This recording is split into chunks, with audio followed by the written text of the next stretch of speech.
Abel, good afternoon sa inyong lahat, mga Peter. Yan. 11:58 na yan, 11:58 na ng katanghalian tapat. Yan. So yun mga Abel, tingnan natin ang anak ni ni Peter B at saka ni Jansen Arandok. Ayan. Tingnan natin. So ngayon may mapapansin kayo dito. Ayan. Yun yung ibon natin. Island born yan, Jansen Arandok. Tapos ito yung foundation bird natin na Peter B. Napakatapang nga lang nito. Violenteng ibon. Ayan, napakatapang. Pero producer yan. Ito yung nanay tatay ni Miss Peter. Yan. Yan, Miss Peter. So itong ibon natin na to, kaya tinatawag kong Peter B. Paliwanag ko na sa inyo doon sa mga bagong nanonood sa akin. Itong ibon na to is Peter C na may pasok na Beckert. Yan. Yung Beckert na pinasok dito is champion ng South Tacloban tsaka MacArthur. Kaya producer tong ibon na to eh. Yan. Pakabait naman na ibon. Ganyan lang siya. Then ito, yung bago nating ibon na si Jansen Arandok. Yan. Island born po yan. So ngayon ito, pagpapisahan na tayo sa kanila. Yan. So yung unang anak nito, anak na bali ilalagay natin PPC Pogi. Yan. PPC Pogi po yan. Kaso may mapapansin kayo sa egg niyan. Saan niya sa mga young bird. Tatlo, di ba? Tatlo, nagtataka kayo bakit tatlo yan. Ganito yan, papaliwanag ko sa inyo mga Abiel.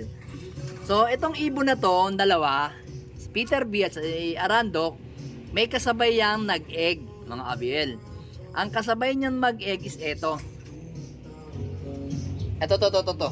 Si Jansen Arandok din. Ayan. Yan yung Jansen Arandok natin na isa. Ayan, Ang asawa niyan is ito, mga Abiel. Ayun. Si NPL natin, mga Abiel. Ayan, Yan yung asawa niya, si NPL. Kita niyo kondisyon na kondisyon. So, ngayon, sabay silang nangitlog ng Jansen Arandok. Ito yung kake, NPL yan. So, kasi kaya natin to winalay dahil hinahabol natin to. Totong si Pastel natin. Si Pastel kasi natin is ilaline breeding natin dito. Yung nanay nito at nanay nito is Iisa. Yan.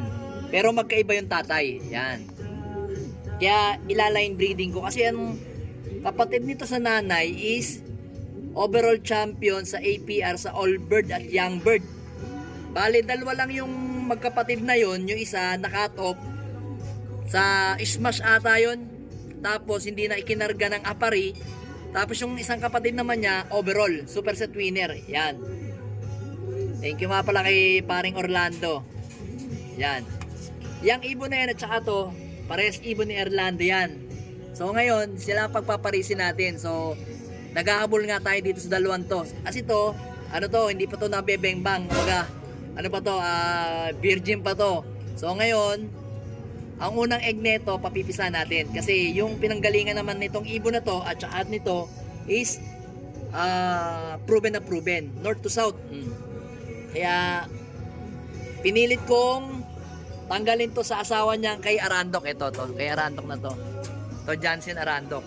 Ito yung Jansen Arandok natin na yan. May pasok yan na pula, mga Abiel, Yan. Itong ibon na to. Paganda, kondisyon na kondisyon din yan. Ang asawa ngayon ni Arandok is yan, yung ating foundation bird na Vandenbroek President, Jansen President. Yan. Yan yung tatay ni 641 na maganda ang uwi ngayon sa Pogi. Yan yung isa sa mga foundation bird natin. Kaya pinagpares ko sila kasi ito may pasok Jansen President, ito may pasok din. So patataasin lang natin ng konti ang Jansen President din kasi mataas ang inbreed nito sa Vandenbroek, mga Abiel. Talagang malapot yung pagka-inbreed nito. Yung pinaka-nanay nito, inbreed talaga. So ngayon producer na tong ibon na to. Kaya ngayon, sa side ng kanyang tatay, ang nanay kasi nito is inbreed Vandenbroek. Ang tatay nito is yung Jansen President natin na may pasok din na Beckert. So ngayon, ito naman is related sa Jansen President kaya sila pinagparis ko. So Etong arandok na to at saka itong arandok na to is sabay silang nag-egg. So kaya ngayon ang nangyari, nung tiningnan ko yung egg nila, isa lang yung similya. Kasi nga ano pa rin yun, virgin pa rin yun. So ang ginawa ko, pinasiter ko na lang dito. Para tatlo yung anak o tatlo yung susubuan nila mga kabiel. Oh. Tatlo yan. Teka lang, ano lang natin to si ano, paano to? Si Peter B. Yun. Diyan ka muna ha. Yan, oh, hinarangan muna natin para hindi tayo bugbugin. Yan, nagsusubo siya. Uy. Pangalawang egg, pangalawang young bird na natin o dalawang beses na siyang nagpapapisa sa atin ng egg, yung ibon na yan. Ang unang anak niyan is yun nando sa taas. Ang asawa nito is si Jansen President. Tingnan natin kung magwa white flight to. Kung may white flight to. Pag ito may white flight, nasampahan pa to ni Jansen President. Pero matagal na tong ano eh. Winalay ko na to ng halos mga kulang-kulang 2 buwan eh. Pero pagka nag white flight, pwedeng mana sa Beckert. Kasi ang mga Peter ko, bihira lang maglabas ng puti sa pakpak yun eh. Check natin yan paglaki. Tatlo yan mga abiel oh. Tatlo. Sabay-sabay naman sila napisa, kaya healthy. Ayan oh. Sana lang. Eh ngayon, syempre hindi natin malalaman pa kung sino yung anak ni Arandok at NPL dyan. Pero yung ano nila, yung pagkapisa nila is ganun pa rin yung ano nila. Itong dalawang kasing to. Itong nasa unahan na to, yan at saka ito. Yan yung dalawang egg ni Jansen Arandok. Itong nandito sa side, ito yung anak naman ni Jansen President na Arandok. Yan.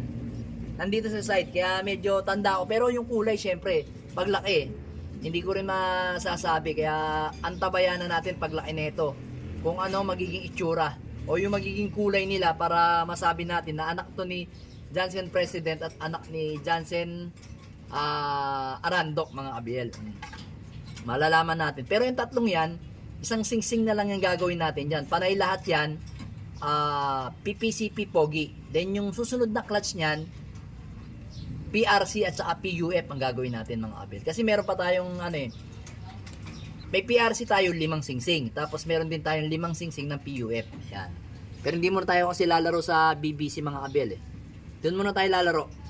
Pahiyang lang sa winter. Sa South, lalaro tayo ng BBC. Basta kung sino yung may singsing ng South, lalaro tayo.